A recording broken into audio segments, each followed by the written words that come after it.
Et donc, tout ce qu'Allah il te donne au moment T de ta vie, si tu as une bonne opinion d'Allah, c'est tous les ingrédients que tu as besoin et qui sont nécessaires pour que tu puisses cheminer vers lui et concrétiser les trois buts de ton existence.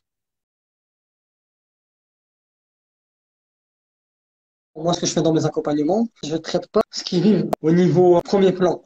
Non, je lis ça par rapport au but de notre existence. On a trois buts dans notre existence. Parce qu'Allah il dit, je n'ai créé les djinns et les êtres humains que pour qu'ils m'adorent. Et que pour qu'ils m'adorent, il a trois sens. Unifier Allah, l'adorer et apprendre à le connaître. Et quand quelqu'un vient chez moi et il prend une consultation et qu'ensemble on essaie de trouver des solutions et donner un sens à ces épreuves, je dis qu'Allah subhanahu wa ta'ala, il nous fait passer par la plus grande école. Et la plus grande école, c'est l'école des épreuves. C'est là où tous les prophètes y sont passés. Et l'épreuve pour le croyant, c'est un très grand cadeau d'Allah subhanahu wa ta'ala. Parce que le prophète alayhi salam, il disait comme quoi les personnes les plus aimées auprès d'Allah, c'est eux les plus éprouvés. Et Allah subhanahu wa ta'ala, son amour, c'est un amour absolu. C'est nul ou doute. Qui nous aime et qui nous prouve à travers toute la création qu'il nous aime. Si Allah subhanahu wa ta'ala il t'aime, il va jamais donner un cadeau empoisonné. Au contraire, un cadeau qui est la meilleure qualité. Et le fait est qu'Allah il nous éprouve, eh ben, c'est pour nous ramener aux trois buts de notre existence. Et parfois, les gens, ils ont des épreuves par rapport à leur manière de voir les choses. Et le fait est qu'ils ont des épreuves, Allah, il veut à travers ça corriger leur manière de voir les choses. Comme souvent, il y a des personnes qui se plaignent de relations au mariage, etc., où ils ont mis leur mari tout en haut, numéro un. Donc, au même stade qu'Allah, astaghfirullah, il vient plus. Et je dis, voilà, le problème, ton problème, il est là. Le problème, c'est que tu dois remettre Allah au centre de ta vie, parce que voilà, de ce fait, tu vas réaliser le premier but de ton existence, qui est d'unifier Allah subhanahu wa ta'ala. C'est-à-dire mettre Allah au centre de ta vie. C'est lui la priorité. C'est en lui que tu aimes, et c'est en lui que tu détestes, et c'est son agrément à lui seul que tu cherches. Et de toute façon, Allah subhanahu wa ta'ala, à travers ses injonctions divines, il te donne tous les outils pour vivre épanoui dans tous les domaines de ta vie, dans le mariage, etc., à travers les droits et les devoirs de l'époux, etc. Et donc, subhanallah, moi, à travers mes accompagnements, j'essaie de défense par rapport à ça. Et subhanallah, quand on voit ça, et récemment, je suis en train de traiter un cas avec une personne qui va presque divorcer, etc. Et elle voit ça comme un échec, elle s'attache, etc. Je lui dis, regarde, nous, en tant qu'êtres humains, Allah subhanahu wa ta'ala, il nous a donné la liberté d'une chose. C'est quoi? C'est notre libre arbitre. Et tout ce qui dépasse, c'est entre les mains d'Allah subhanahu wa ta'ala. Pourquoi tu t'acharnes sur les choses qui sont pas entre tes mains? Ton futur, etc. et tout, il est entre les mains d'Allah subhanahu wa ta'ala. Mais toi, focalise-toi sur quoi comme choix. Et le choix que tu as, le seul choix que tu as, c'est ton libre arbitre. Soit de faire le bien ou le mal. Sinon, autre chose, c'est entre les mains d'Allah subhanahu wa ta'ala. Décharge-toi de tout ça. Et Shaitan, il utilise des techniques pour te fatiguer. Il essaie de te faire réfléchir sur des choses qui sont pas entre tes mains. Qui sont entre les mains du Tout-Puissant. Pourquoi? Pour t'affaiblir. Et lorsqu'il t'affaiblit, ça rentre dans sa stratégie pour que toi, au niveau de ta motivation, ton adoration, tu descends petit à petit jusqu'à lâcher. Et c'est ça un peu. Autour des accompagnements, en fait, on essaye d'aider les gens à sortir de leur brume. C'est pas la récemment, quand j'étais au Maroc, j'ai été visiter les cascades de Archour, c'est au nord-ouest du Maroc. Et en fait, il faut monter la montagne pendant plus ou moins 2 heures et demie, 3 heures. Et puis on montait, il y avait des moments difficiles. Et c'était à peu près comme je fais le parallèle avec la vie. C'est des moments difficiles, tu dois monter pour arriver à ton objectif. C'est quoi? D'aller au paradis, Inch'Allah. Et entre-temps, il y avait des petites zones où on pouvait nager, boire à notre aise et tout. Ça, c'est les moments de repos. Parce qu'Allah a dit qu'il va nous, Allah a dit, la tarkaboun, la tabaqan, an tabaq. On va passer par des étapes successives dans nos vies. Un jour épreuve, un jour repos, épreuve, repos. Et subhanallah, le fait est que je faisais ce chemin-là, ça me parlait fort quand je faisais le parallèle avec l'akhira. Et subhanallah, une fois que je suis arrivé, en fait, dans la cascade, et que voilà, alhamdoulilah, j'ai savouré le paysage d'Allah, subhanahu wa ta'ala, etc. Et quand je suis revenu, pendant le chemin, il y avait des gens qui me demandaient, mon frère, il reste encore combien de temps? Est-ce que c'est encore difficile, etc. Je leur dis, non, vous inquiétez pas, il reste plus rien, mais quand vous allez arriver là-bas, c'est magnifique. Et quand je fais le parallèle avec les épreuves, c'est la même chose. Moi, alhamdoulilah, par la grâce d'Allah, j'ai pu passer diverses épreuves. Et en fait, j'ai été dans les moments de brouillard. Comme ces personnes-là qui m'ont posé des questions. Est-ce que l'issue, est-ce que la cascade, elle est proche? Et nous, en tant que croyants, on doit essayer de motiver les gens, de dire, OK, moi, je suis monté, j'ai été là, je suis passé par le même chemin que toi. Mais sache que maintenant, toi, tu es dans le chemin que je suis passé, c'est le chemin de brouillard où tu comprends pas. Tu es submergé par les émotions, etc. Et tu n'arrives pas à donner sens à tes épreuves. Et le fait est d'aller chez quelqu'un qui a été expérimenté par les épreuves et qui te dit, moi, j'ai fait ce chemin-là, t'inquiète pas. Tu vas patienter, ce moment de brouillard, c'est juste un court instant. Et voici le prérequis que tu dois avoir pour arriver à cette destination. Ce prérequis, c'est quoi? C'est de placer ta confiance en Allah et rester dans le cadre qui t'a légiféré. Pourquoi? Parce que cette vie d'ici-bas, c'est comme un océan. Et subhanallah, même le cadre qu'Allah t'a légiféré, c'est comme une arche, c'est comme l'arche de Noé. Tant que tu restes dans le cadre qu'Allah t'a légiféré, tu restes en sécurité dans cet océan, même s'il y a des grandes vagues, des tempêtes, le bateau il est assez solide. Mais il suffit que tu sors du cadre qu'Allah t'a légiféré, après, tu es seul dans un océan vaste. Tu vas peut-être flotter pendant 15, 20 minutes, 30 minutes, mais après tu vas être fatigué, tu vas couler, tu vas causer ta perte. Et donc, à travers les épreuves de la vie, c'est ça qu'on fait, c'est essayer de donner aux gens les outils qui nous ont permis de sortir des épreuves, notamment moi. Moi, je suis plus spécifié dans ça. Et mon frère Abou Bakr, lui, Allah m'barak, Allah il a comblé, c'est un couteau suisse, lui, c'est plusieurs domaines. Moi, c'est plus par rapport à toutes les épreuves que j'ai subies dans la vie. Et c'est ce que j'essaie de partager. C'est pour ça que j'ai mis le mot mon projet, espoir, résilience. L'espoir, parce que, alhamdoulilah, il y a toujours Rabbi, malgré l'obscurité des épreuves, il y a toujours une lueur. Cette lueur, c'est quoi? C'est que Rabbi, subhanahu wa ta'ala, il peut intervenir à chaque moment.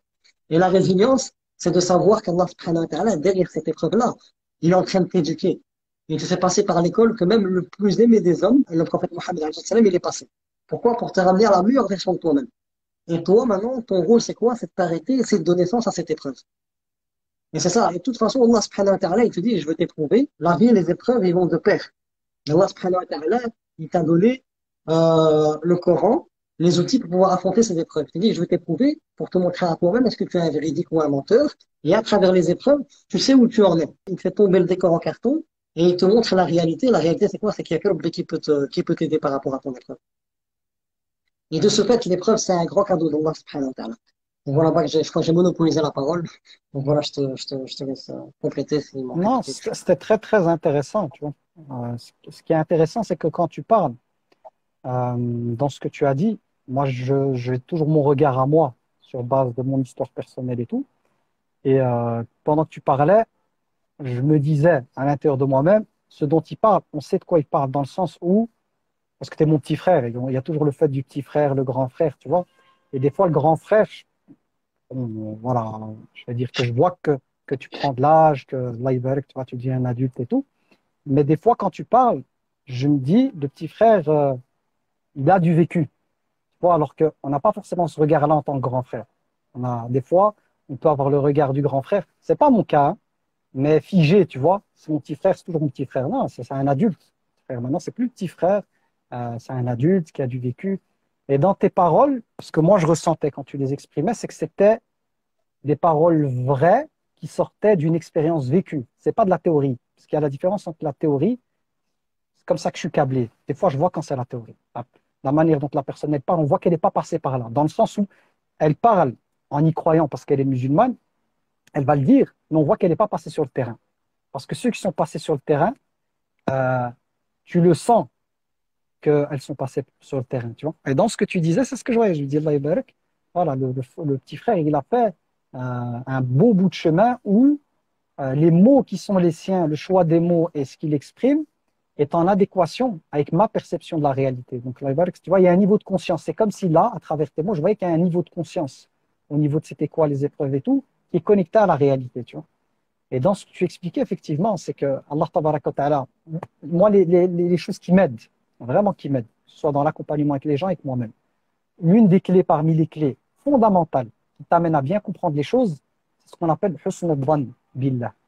Quand tu as une bonne opinion d'Allah Tabaraka wa Ta'ala et qu'elle est ancrée dans ton cœur, cette bonne opinion, c'est elle justement qui va t'amener à aller, à tendre vers les bonnes réponses. Car jamais de la vie, tu vas te dire quand tu as une bonne opinion d'Allah Tabaraka wa Ta'ala, qu'Allah Tabaraka wa Ta'ala, il fait vivre à quelqu'un quelque chose pour lui nuire ou pour son mal. Donc automatiquement dans ta tête, et la clé elle est là, hein, c'est l'une des clés à chaque fois, tu te dis, si cette personne-là, elle est en train de vivre ça, avec l'opinion que j'ai d'Allah Tabaraka wa Ta'ala, je vais essayer de voir en fonction de ce qu'elle dit, quelle serait éventuellement la sagesse derrière. C'est-à-dire qu'Allah Tabaraka wa Ta'ala, à partir du moment où il l'a fait passer là, quelle est la chose sur laquelle elle doit travailler, dans laquelle elle est encore bloquée, qui l'amène à ressentir ce qu'elle ressent, qui l'amène à vivre la peine qu'elle vit. D'ailleurs, aujourd'hui, voilà, j'ai eu un accompagnement avec une personne et on est arrivé à ça. On est arrivé à un certain moment dans la discussion au fait de comprendre que l'amour d'une personne, quand elle prend trop de place dans le cœur, ici on va prendre l'époux, amène justement à quand les choses ne se passent pas telles qu'on le souhaite, à ressentir une douleur telle à l'intérieur de son cœur qu'on est KO. Mais en même temps, je n'ai pas voulu que la personne soit dans la culpabilité pour lui montrer qu'elle est humaine, c'est normal, on est des humains, on essaie tous de cheminer vers l'ihsan, l'excellence. C'est que Ya'qub, alayhi salam, qui était un prophète, alayhi salam, a lui aussi été éprouvé par la perte d'un être cher, qui est Youssouf, alayhi salam, et cette perte l'a tellement attristé, mais il avait une belle patience. Il ne disait jamais une parole qui viendrait à un moment avoir une mauvaise opinion d'Allah. Toujours une bonne opinion d'Allah, mais il a enduré à tel point que lorsqu'il a perdu Benyamin, il en a perdu même la vue. La douleur était si intense, la tristesse si grande, que même son corps n'a pas pu résister. À tel point que ses yeux sont devenus blancs. Et donc la sœur, je lui ai donné les deux clés. Je lui ai donné, écoute, tu vis quelque chose de difficile. Mais cette chose que tu es en train de vivre est là. Allah subhanahu wa ta'ala, il nous éduque pour prendre de la distance avec notre vécu. Parce que notre vie, c'est une vie momentanée. Je lui dis, si il t'est prédestiné de partir demain ou dans une semaine, dans la tombe, il n'y aura personne. Toutes ces personnes auxquelles tu tiens et pour lesquelles tu souffres et tout, ils ne seront pas là dans ta tombe. Par contre, tu quitteras ce monde avec des hasanats et éventuellement des sayyat. Et la vraie vie va commencer de l'autre côté si tu as réussi ton examen. Mais je lui ai dit, écoute, cette peine qui est la tienne, tu ne dois pas culpabiliser, parce qu'elle se culpabiliser de dire, je connais la théorie, je sais que je ne dois jamais mettre quelqu'un au-dessus d'Allah dans mon cœur. Mais là, voilà, c'est plus fort que moi. C'est-à-dire que je vis ce que je vis, c'est difficile et tout. Et elle avait de la culpabilité, elle m'a dit, j'ai honte, et je suis triste parce que ça veut dire qu'en tant que musulmane, parce que je vis avec mes mots à moi, hein, c'est comme si elle ne serait pas une bonne musulmane. Parce qu'elle n'arrive pas, en fait, par l'amour d'Allah tabaraka wa ta'ala, à prendre le dessus sur l'émotion. Et c'est là où je lui ai parlé de Yaqub alayhi salam, qui lui est un prophète, où effectivement, il avait l'iman et la foi qui correspond à un prophète, mais ça ne l'a pas empêché de ressentir la peine et la tristesse. Son tawakkul et sa bonne opinion d'Allah a servi justement à l'aider à avoir des bonnes paroles, une bonne, voilà, comment on va dire ça, à accueillir les choses et à faire avec, mais la douleur était si intense que quand le couteau a été replanté dans la plaie par la perte de Benyamin, il en a perdu la vue. Mais il n'a jamais dit une parole de manque de respect d'Allah. Il n'a jamais eu un su'ban billah. Il n'a jamais eu une mauvaise image d'Allah tabaraka wa ta'ala. Et c'est pour cela qu'il a réussi son examen. C'est-à-dire que malgré la douleur, sa condition d'humain fait que l'attachement qu'il avait pour son fils, Yusuf alayhi salam, était tel qu'il en souffrait, parce que c'est humain, c'est un être humain, c'est pas un malaïka, donc il est doté de tout l'équipement humain, avec les émotions, les sentiments et la probabilité de souffrir, de la blessure, de la perte d'un être cher et tout, comme chaque être humain, comme le prophète alayhi salam, quand il perdait des proches, il pleurait, il avait les larmes qui coulent. Hein, si on prend le décès d'Ibrahim, son fils, alayhi salam, son fils lorsqu'il était petit, le prophète alayhi salam, quand il portait, il le sentait avec tout l'amour du prophète pour son fils, et lorsqu'il est décédé, les larmes ont coulé. À tel point qu'un compagnon lui a dit, ah Rasulallah, tu pleures. Mais oui, c'est un être humain, même si c'est le meilleur des hommes, il a un cœur, il a une sensibilité, il peut être triste. Donc les larmes coulent. Quelle est la réaction du prophète alayhi salam? Il a dit, certes les larmes coulent, le cœur est triste, mais nous ne disons que ce qui plaît à notre Seigneur. Il ne va pas dire une parole dans laquelle il va manquer de respect à Allah tabaraka wa ta'ala. Et ô Ibrahim, je suis certes attristé par la séparation avec toi. Ya Ibrahim, j'ai mal au cœur d'être séparé de toi. Allah tabaraka wa ta'ala a prédestiné que c'était l'heure de son fils Ibrahim. En tant que croyant, en tant que prophète messager, il accueille ce qui est de l'ordre du contrôle divin.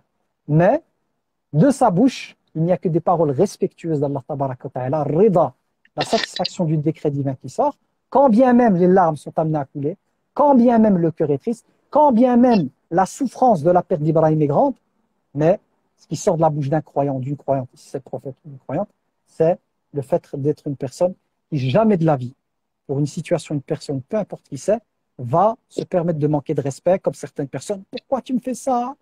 Moi, je t'ai adoré toute ma vie. Par exemple, imaginons, hein, astaghfirullah, c'est juste un exemple, hein, ça ne s'est pas passé. Hein. Mais voilà, imaginons le prophète alayhi salam qui a amené à perdre Ibrahim et qui venait, hachali nabi alayhi salam, qui venait à réagir comme certaines personnes, de dire, Ya Allah, pourquoi moi? C'est le 6e enfant que je perds. Tu m'as déjà pris mes autres enfants, mes autres fils, mes autres filles. Pourquoi le dernier, tu ne me l'as pas laissé? À part Safi Fatima radiallahu anha wa alayhi salam, on peut utiliser les deux, qui est restée vivante après lui, 6 mois après elle est décédée, radiallahu anha, tous ses enfants sont décédés. Et il n'a pas dit, Yara, pourquoi? Encore moi? Pourtant, je suis ton messager. Qu'est-ce que je t'ai fait? Pourquoi tu me fais ça? Et donc, il y a malheureusement certains musulmans qui se permettent, en fait, de manquer de respect à Allah tabaraka wa ta'ala, d'avoir une mauvaise opinion, en fait. Parce que quand on dit à B, Allah tabaraka wa ta'ala, qu'est-ce que je t'ai fait? Pourquoi tu me fais ça? Finalement, c'est mon interprétation, quand on lit entre les lignes, c'est Ya Rab. En fait, t'es méchant. Astaghfirullah. Hasha lillah. Finalement, c'est ça. Certaines personnes, c'est comme si elles disaient, Ya Rab, tu es injuste envers moi. Hasha lillah. Allah s'est interdit l'injustice. Et donc, Allah nous corrige. Effectivement, dans ce que tu traduisais, c'est que par le chemin, notre vie, c'est comme un chemin. On prend des chemins. On est amené à vivre, expérimenter des choses. dans lesquelles Allah tabaraka wa ta'ala va nous amener justement à cultiver à l'intérieur de notre cœur cet amour inconditionnel. C'est être des personnes qui, dans sarra, dans ce qui est agréable, on est dans shukr, et dans darra, dans l'épreuve, ce qui fait mal, on est dans sabr, au minimum. Et le croyant est entre les deux. Il est amené à vivre, croyante, vivre les choses mielleuses et les choses amères. Et Allah tabaraka wa ta'ala nous teste dans le mielleux comment on réagit, quelle est notre attitude, comment on accueille les bienfaits d'Allah, est-ce qu'on les utilise pour le bien ou on les utilise pour le haram. Et il nous teste aussi dans le darra, dans la difficulté, dans l'épreuve, comment tu réagis. Et ça, alhamdoulilah, il l'a inscrit clairement dans son livre, et le prophète alayhi salam a éduqué les compagnons là-dessus. Donc, on ne doit pas s'étonner en tant que croyant, en fait, d'être étonné de se dire, mais pourquoi Allah m'éprouve? Pourtant, alhamdoulilah, je suis croyante, j'évite le haram, je ne comprends pas. Mais c'est la dunya. Cette vie n'est qu'un passage, c'est un pont, comme un pont. On est amené à passer dessus, et c'est tout à fait normal. Et d'ailleurs, on dit même de certains pieux, il faut voir si la phrase n'est jamais suivie à la phrase pour voir de qui elle était, si elle est authentique, mais on raconte d'eux qu'ils étaient étonnés quand ils n'étaient pas éprouvés, ils se posaient des questions sur leur sincérité et leur foi. Bizarre, on n'est pas éprouvé. C'est important voilà, d'avoir une bonne opinion. La clé, je résume, toujours avoir une bonne opinion d'Allah Tabaraka wa Ta'ala. Toujours, c'est la clé. Quand tu as une bonne opinion d'Allah, quand tu vis des choses, tout le temps dans ta tête, tu te dis, il y a sûrement, la'allahu khair, sûrement il y a un bien. Sache qu'Allah, par sa grâce, fera en sorte qu'à un moment, quand il l'aura décidé, il va ôter le rideau, le voile qui te séparait du pourquoi, du comment, et là tu comprendras.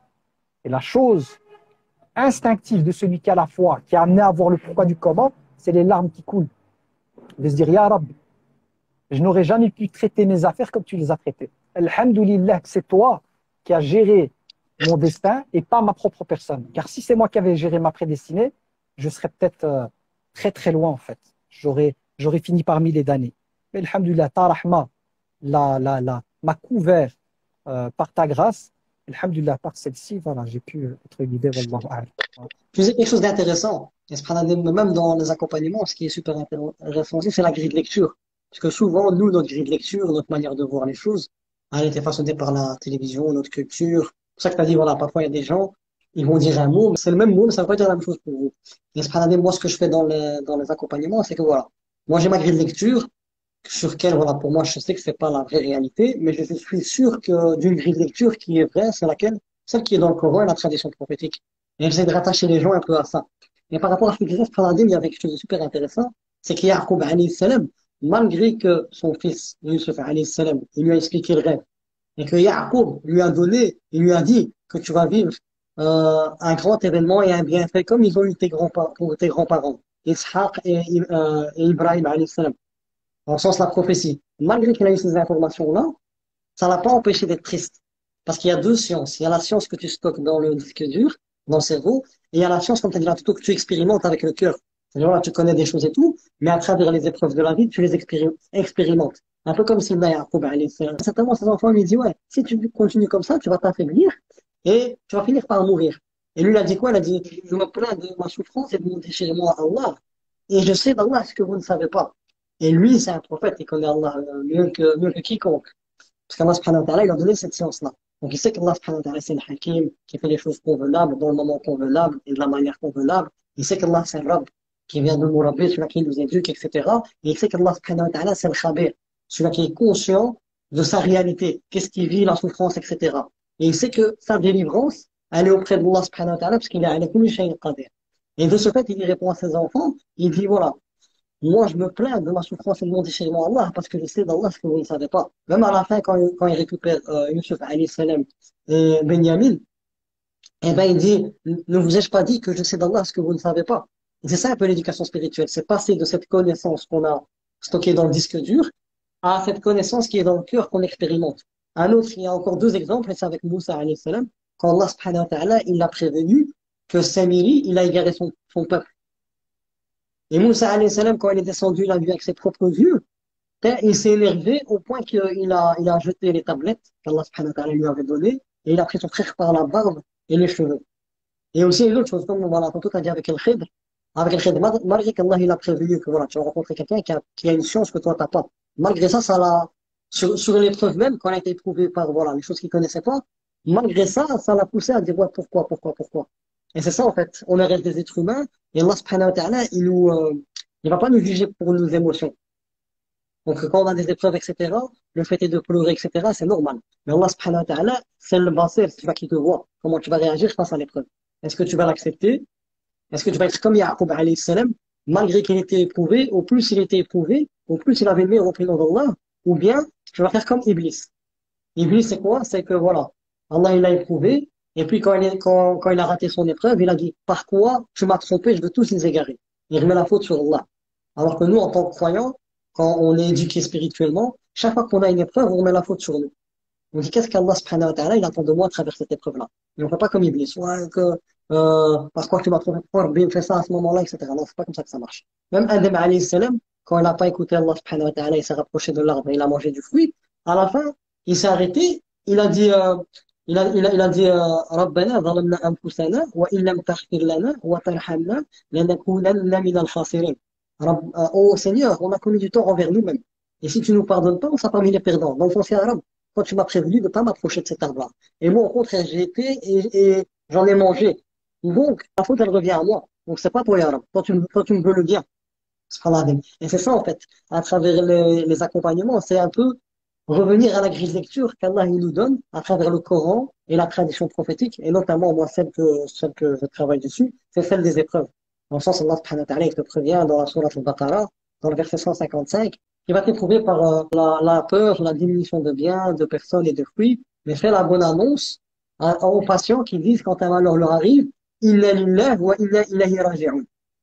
Ces personnes-là, c'est des personnes que dans leur manière de fonctionner et dans leur grille de lecture, ils se disent, voilà, moi je suis que de passage. Je suis à l'image de la métaphore que le prophète Mohammed alayhi salatu wassalam, il a donné pour nous décrire un peu le passage de la vie d'ici-bas. Il a dit, je me vois comme un cavalier, comme un voyageur qui s'est arrêté en dessous d'un arbre pour se reposer, pour après continuer son chemin. Et le temps qu'il a passé en dessous de l'arbre, eh ben, c'est le temps qu'on passe dans la vie d'ici-bas. Et moi, le parallèle que je peux faire, c'est un peu voilà, comme voilà, quand je partais en vacances en voiture, quand je m'arrête dans une aire de repos, c'est pas pour m'établir là-bas, non, c'est juste pour me reposer, boire un peu, me rafraîchir, et puis continuer. Et ben, la vie d'ici-bas, c'est la même chose. C'est pour ça que ceux qui disent Inna lillahi wa inna ilayhi raji'un, c'est comme une bouée de sauvetage et un second souffle. Ils disent, OK, Allah il m'a prévenu qu'il va m'éprouver par ça, ça, ça. Donc moi, je dis, j'appartiens à Allah et c'est de lui mon retour. Et le fait de dire ça, c'est de te convaincre toi-même, de te dire que voilà, cette épreuve, elle n'est pas éternelle, et moi, je suis là que de passage. Et à travers cette épreuve-là, Allah, il me veut le bien. C'est un cadeau d'Allah. Si je souffre, Allah subhanahu wa ta'ala, il m'expie mes péchés. Et si maintenant, Allah subhanahu wa ta'ala, il a expié tous mes péchés, eh ben, il m'élève en degré. Et en plus de cela, à travers l'épreuve que je suis en train de subir, Allah, il est en train de m'apprendre qui il est. Parce que voilà, j'aurai des épreuves, et en fonction de l'opinion que j'aurai de mon Seigneur, j'aurai une délivrance qui est égale à ce que je pense d'Allah. Et si tu penses du bien d'Allah, et que tu apprends qui est Allah, eh ben, ta délivrance, elle va être magnifique. Et quand ta délivrance, elle est magnifique, eh ben, subhanallah, t'apprends à connaître ton Seigneur. Et de ce fait, tu as une plus grande confiance en toi. Pourquoi? Parce que tu sais qu'Allah, subhanahu wa ta'ala, il peut intervenir dans tous les domaines de ta vie. Quand Allah, subhanahu wa ta'ala, dit, dans le sens, faire la bonne annonce aux patients qui disent quand un malheur leur arrive, Inna lillahi wa inna ilayhi raji'un, ceux-là, ils ont les prières d'Allah, subhanahu wa ta'ala, sa miséricorde, et Allah, il dit quoi? Le fait est de dire Inna lillahi wa inna ilayhi raji'un dans une épreuve, c'est un signe d'Allah qui était parmi les bien guidés. Pourquoi? Parce qu'Allah, il dit, Ulaika humul muhtadun. Allah il dit après le verset, dans le sens que c'est cela les bien guidés. Et c'est ça, subhanallah. Chaque fois que tu as une épreuve, essaye de t'entraîner d'avoir un réflexe de dire Inna lillah wa inna ilayhi raji'un, dans le sens que tu es que de passage. Et le fait est que tu dis ça, c'est un signe d'Allah qui t'est parmi les bien guidés. Et tu dis Alhamdulillah que je dis cette parole, malgré la souffrance que je vis, mais je sais qu'Allah subhanahu wa ta'ala, quand il donne, il m'éprouve. Comme on a dit moi, mon frère, Alhamdulillah, par la grâce d'Allah, on prêche sa parole et tout, mais c'est une épreuve d'Allah subhanahu wa ta'ala. C'est un bienfait, parce que voilà, on aide les gens, mais c'est aussi une épreuve. Parce qu'Allah subhanahu wa ta'ala, on va voir est-ce qu'on va utiliser tout ça au service de notre ego, ou bien est-ce qu'on va respecter le premier but de notre existence, qui est de l'unifier, de le mettre toujours au centre de nos vies. Et c'est ça, en fait. Et Allah subhanahu wa ta'ala, quand Allah il te donne pas, il te prive, en vérité, il te préserve. C'est de la prévention. Parce qu'Allah subhanahu wa ta'ala, il sait c'est quoi le meilleur pour toi au moment T. Et même quand tu l'invoques, Allah subhanahu wa ta'ala, il t'exauce de trois manières. Si la chose c'est un bien pour toi au moment T, eh ben Allah subhanahu wa ta'ala, il te l'accorde. Et si c'est un mal pour toi, il te protège, te préserve d'un mal qui est égal à ce que tu as demandé. Il y a un malheur qui allait, une épreuve ou un malheur qui allait t'atteindre, et ben, grâce à cette dua, Allah subhanahu wa ta'ala, il te protège de ça. Et troisièmement, Si Allah subhanahu wa ta'ala, il voit que le jour du jugement dernier, t'as besoin de beaucoup de hasanat, eh ben Allah subhanahu wa ta'ala, il te le garde sous forme de hasanat, le jour du jugement dernier. Donc le croyant, subhanahu il est jamais perdant avec Allah subhanahu wa ta'ala. Et surtout, faut bien apprendre qu'Allah subhanahu wa ta'ala, quand il te prive, en vérité, il te donne. Combien de gens, ils se plaignent d'avoir un mari, telle et telle personne, celui-là et pas un autre, et cette personne, Allah, il sait que c'est un mal pour eux. Et le fait est qu'Allah, il leur donne pas, c'est pas qu'il les prive. En vérité, il leur donne. Parce que s'il leur donne cette personne, ils allaient courir à leur perte. Un peu comme dans Surat Kaf avec l'enfant. Quand Khidr, il a ôté la vie d'un enfant. Pourquoi? Parce que cet enfant-là, il allait causer préjudice à ses parents qui s'étaient plus. Et c'était un bienfait pour l'enfant parce qu'il est mort avant d'être pubère, donc il aura le paradis, Inch'Allah. Et c'est un bienfait pour les parents parce qu'Allah, il leur donnait un autre enfant qui va encore plus les aider à être encore plus purs, malgré qu'ils étaient purs. Et donc Allah, quand il te prive de quelque chose au moment T, ça veut dire qu'à ce moment même, c'est pas un bien pour toi. Et à toi de lui faire confiance. Et combien d'exemples il donne dans le Coran? Par exemple, voilà, tu veux telle et telle personne comme mari, eh ben, Allah peut-être t'a préservé d'un Pharaon. Allah fait un Pharaon, il a tué son épouse Assia. Il y a aussi des frères ils voulaient telle et telle femme, peut-être qu'Allah il t'a préservé d'avoir une femme comme l'autre et comme Nuh, des femmes mauvaises. Il y a des gens, ils sont éprouvés, ils n'ont pas d'enfant. Peut-être qu'Allah, il t'a préservé d'avoir l'enfant comme dans Surah Al-Kahf, dans l'histoire du Kahf, et il t'a préservé d'avoir un enfant comme de alayhi salam. Malgré que c'était un prophète, et il est monté dans l'arche, il a dit à son fils, viens, monte dans le bateau, etc. Son fils a dit, non, je vais aller dans une montagne, elle va me sauver. Il a dit, non, il n'y a personne qui va être sauvé, à part ceux qui montent dans le bateau. Et voilà, il a désobéi à son père, alors que c'était un prophète qui a prêché pendant 950 ans. Donc Allah subhanahu wa ta'ala, il te préserve. Tu demandes un poste à responsabilité à Allah subhanahu wa ta'ala, il ne te le donne pas. Peut-être Allah subhanahu wa ta'ala, il te préserve. Le fait est qu'Allah il donne un poste à responsabilité, ça va te monter à la tête et tu vas être un mini pharaon dans ta société. Le fait est que tu demandes la richesse, peut-être Allah subhanahu wa ta'ala, il te préserve. Peut-être tu vas être comme un Qarun. Et donc tout ce qu'Allah il te donne au moment T de ta vie, si tu as une bonne opinion d'Allah, c'est tous les ingrédients que tu as besoin et qui sont nécessaires pour que tu puisses cheminer vers lui et concrétiser les trois buts de ton existence. On sait un peu ça en fait. Et le but des accompagnements, c'est par rapport aux épreuves qui vivent les personnes, c'est essayer de les recadrer à travers le Coran et la tradition prophétique, tout en ayant conscience de la réalité de ce que vit la personne. De toute façon, même moi, quand je commence mes interventions ici, je dis rien. Moi, j'ai aucun pouvoir, j'ai rien. Nous, on va faire les causes, mais c'est Allah subhanahu wa ta'ala qui met les faits dans les causes. Et Allah subhanahu wa ta'ala, il t'a donné ce libre arbitre. Et chaque fois que tu veux prendre une décision, à la fin, quand on a terminé l'accompagnement, fais ta prière de consultation et vas-y. Et regarde Allah subhanahu wa ta'ala ce qui t'a réservé. Et quand tu fais la prière de consultation, c'est comme une guérison qui te guérit et qui te prémunit aussi des waswas. Parce que quand tu fais une prière de consultation par rapport à un choix qui est important dans ta vie, quoi qu'il se passe, Shaitan ne pourra pas venir te titiller avec des waswas. Pourquoi? Parce que tu as demandé à celui qui connaît le passé, le présent, le futur et même toutes les probabilités. Et donc, de ce fait, t'es vacciné contre les waswas. Même si le Shaitan il vient te waswas, etc., eh ben, ces waswas, ils n'auront aucun impact sur toi parce que voilà, tu vas répondre, moi j'ai demandé à Allah et Allah, il sait c'est quoi le meilleur pour moi.